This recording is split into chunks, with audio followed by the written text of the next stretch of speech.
ائمہ کا ذکر کیا کہ ائمہ پر سلام ہو. چاردہ معصوموں کا بھی ذکر نہیں کیا.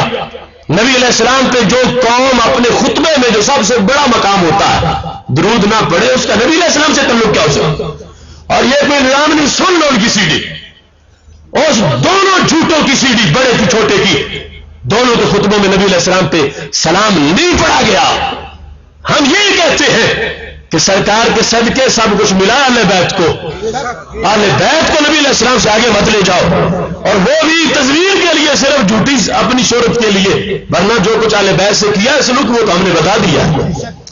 یہ تمہارے سامنے میں نے رکھی کتاب. اب اس کے سوا یہ دیکھ لو تفسیر صافی, اس کے اندر لکھا ہے کہ حضرت ابو عبداللہ امام جعفر صادق یہ کہنے لگے, کہتے ہیں فَإِذَا قَامَ قَرَأَ کتاب اللہ تعالیٰ عَلَى حَدِّهِ وَأَخْرَجَ الْمُصْحَفَ الَّذِي كَتَبَهُ. اور جب امام مہدی آئیں گے تو پھر قرآن آئے گا, اس سے پہلے قرآن نہیں آئے گا. اور صرف ایک باب نہیں, ایک بات نہیں, یہ پورا وَجَاءَ فِي جَمْعِ الْقُرْآنِ وَتَحْرِیفِهِ, قرآن کی تحریف کا پورا باب بدلا. آج امریکہ اپنا قرآن لوگوں کو دکھانا چاہتا ہے, اس جھوٹے نے آج یہ کام کیا. انہوں نے پہلے یہ لکھا پورا باب, سن رہے ہو نا, جس قرآن کا ایک لفظ بدلنا کفر ہے. یہ کہتے پورا بدلا ہوا, تو یہ تو باب سے انہوں نے پوری کتاب لکھی ہے کہ اللہ کا قرآن جو ہے یہ سارا بدلا جا چکا ہے.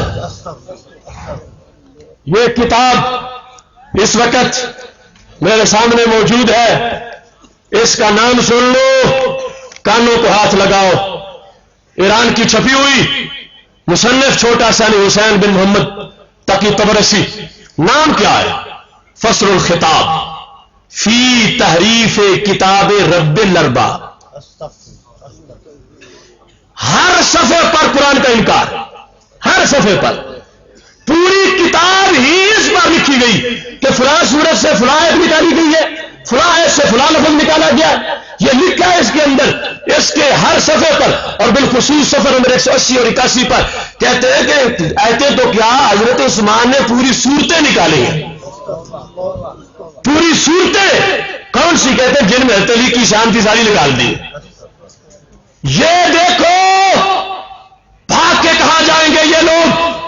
فصل الخطاب فی تحریف کتاب رب الارباب, قرآن کو محرف ثابت کرنے کے لیے پوری کتاب لکھی. اور پھر اس کے اندر ایک صورت ہے ولایت علی, جو قرآن میں نہیں, انہوں نے اپنی طرف سے گھڑی ہوئی ہے. کہتے ہیں یہ نکالی ہے قرآن سے, وہ نکالی ہے قرآن سے. کئی صورتیں ایسی بنائی ہوئی ہیں. آج کوئی ایک آیت بنائے امریکہ, سارا ملک احتجاج کرتا ہے, اور کرنا بھی چاہیے. لیکن ان کو سوچو, ان کے چاول مت کھاؤ جا کے. تیرے قرآن کا انکار کتنا کیا, اور پوری کتاب لکھ دی. اس کے صفحہ نمبر 180 کے اندر کیا لکھا ہوا ہے؟ صفحہ نمبر 180 کے اندر یہ لکھا ہے کہ حضرت عثمان غنی رضی اللہ تعالیٰ عنہ نے سب کچھ بدل دیا. یقولون ان عثمان, حضرت عثمان غنی رضی اللہ تعالی عنہ نے کیا کیا؟ مصاحف کو بدلا. واطلف الصور التي كانت في فضل علی, جو حضرت علی کی فضیلت میں تھی وہ ساری صورتیں جلا دی. جو حضرت علی کی فضیلت میں تھی وہ ساری صورتیں جلا دی. او تیرا ایمان یہ ہے کہ ایک زبر سے زیر نہیں ہوئی. یہ کون لوگ ہیں؟ ان کے جھنڈے لگاتا ہے گھروں میں, ان کے پاس جا کے بیٹھتا ہے, اور پھر ان کے پاس وہ نکمے جا کے تقریریں کرتی ہیں, اپنے قرآن کے درس دیتے ہیں. فصل الخطاب انکار کر رہے ہیں. ہر آیت پہ 40 کفر ہے, ہر صفحے پہ 40 کفر ہے کہ فلاں آیت اس طرح تھی, اس طرح بدل دی, فلاں اس طرح تھی. اب یہاں کیا لکھا ہے؟ کہتے ہیں اصل میں سورت تھی ایک, اس کا آغاز کیسے تھا؟ یہ سنو جعلی قرآن ان کا. یا ایھا الذین آمنوا آمنوا بالنورین, اے ایمان والو ایمان لے آؤ دو نوروں پر, ایک حضرت علی اور دوسرے رسول اللہ صلی اللہ علیہ وسلم. انزلناہما, جن کو ہم نے نازل کیا. یتلوان علیکم آیاتی, یہ دونوں تم پر ہماری آیتیں پڑھتے ہیں. حافظ بیٹھے ہو, یہ کوئی آیت پڑھی ہے یہ سورت تم نے؟ اور بولو پڑھی ہے.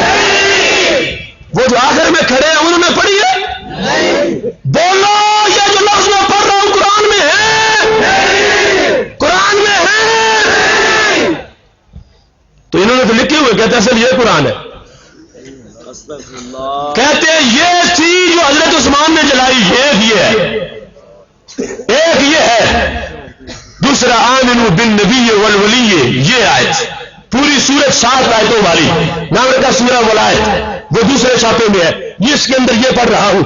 حد ہو گئی یارو، ہمیں سمجھاتے ہو، ان کو سمجھاؤ کہ کلمہ صحیح پڑھیں.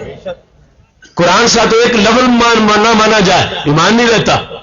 یہ فصل خطاب ہے، ان کی کتاب ہے، اور ہمارا جواب ہے اور لاجواب ہے. فصل خطاب. اب چلو آگے، ابھی یہ دوسرا مسئلہ جاری ہے. اس کے اندر تعریفیں کی، اور وہ جو بڑا دجال تھا، جو قرآن بدلے سے کیا کہو گے؟ چلو وہ تو ٹھیک ہے، جو قرآن مجمع عام میں بدل جائے اور سن کے واہ واہ کے نعرے لگ رہے ہیں. لگاؤ لگاؤ، بتاؤ ان کو کہاں بدلا انہوں نے؟ وہ بھکی شریف کے مناظروں کا ذکر کرنے والا، وہ جس کو صحابہ میں جوتے پڑے تھے، وہ میرے حافظ الحدیث کے سامنے دم دبا کے بھاگنے والا قاری عرفان صاحب، وہ شیر جن کی گرج سے ان کی نیندیں حرام ہیں.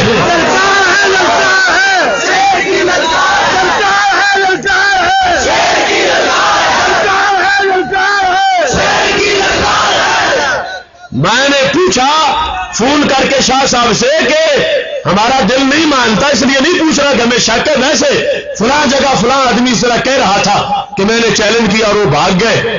فرمانے لگے میرے یہاں ہوتے وہ آئے ہی نہیں ہے، بھاگنا میں نے کہا تھا. ایسا جھوٹ ان کے لیے کوئی ناممکن نہیں جو قرآن کے بارے میں کہہ جائیں. وہ شاہ عرفان کے بارے میں بولے تو تعجب کیا ہے.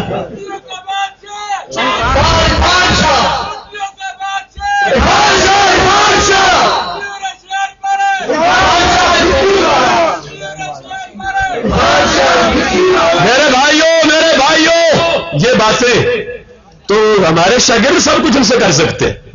اس بوڑھے کو اگر چاروں شانے چت مناظر اسلام مولانا عابد جلالی نہ کرے تو بات کرنا. جامعہ جلالیہ کا میرا اسٹوڈنٹ، میرے چھوٹے بھائی، میں تو یہ کہہ رہا تھا ماسٹر احمد رضا سے کہ انہیں میں بھیجتا ہوں ان لوگوں کے مقابلے میں مجھے آپ بلا رہے ہیں کہ جن کی کوئی حیثیت نہیں. خدا کی قسم میں نے پہلی بار تم سے اس بندے کا نام سنا ہے، اظہر کا. تم کہتے ہو اس نے اتنے بار تمہیں مناظرے کیے، تم بھاگ گئے. پہلی بار میں نے گوجرا کے بندوں سے سنا کہ اظہر حیدری نام ناد حیدری جیسا بھی کوئی جانور دنیا میں پایا جاتا ہے. حالانکہ میں تو گوجرا والوں میں جو پڑھاتا ہوں نا، راہ والی میرے روز جلسے ہوتے ہیں، مگر میں نے راہ والی نے دیکھی ہی نہیں. یہاں سے پتا چلا کہ کوئی راہ علی بھی ہے، یہاں سے پتا چلا. اور وہ کہتا ہے پتہ نہیں صاحب مجھے چیلنج کرتا. میں پیش کر رہا ہوں، میرا چونکہ فیلڈ ہے بین الاقوامی فیلڈ، یہود نصارہ کے ساتھ ہر وقت اقوام عالم سے لوگ رابطہ کرتے ہیں. خدا کی قسم جس میدان میں نکلو گے، جامعہ جلالیہ کا ایک نہیں درجنوں شیر تمہارے مقابلے کے لیے تیار ہے.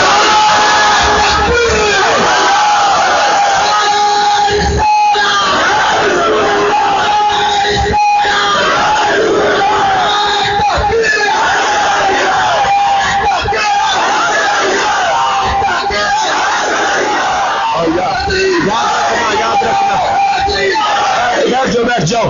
میں سمجھتا ہوں ادارہ صراط مستقیم کے دور دراز سے کارکن پہنچے ہوئے ہیں. یہ جامعہ جلالیہ، جامعہ محمدیہ نوریہ رضویہ بھکی شریف کا چھوٹا سا بچہ ہے. وہ جلالیہ لاہور والا بھکی شریف والے جامعہ محمدیہ کی چھوٹی سی شاہ ہے، اور پورے مرکز اہل سنت کے دبدبے کا عالم کیا ہوگا. میرے بھائیوں، قرآن مجید میں ایک آیت ہے وَلَا تَقُولُوا ثَلَاثَةٌ، معنی کیا ہے؟ نہ کہو کہ خدا تین ہے.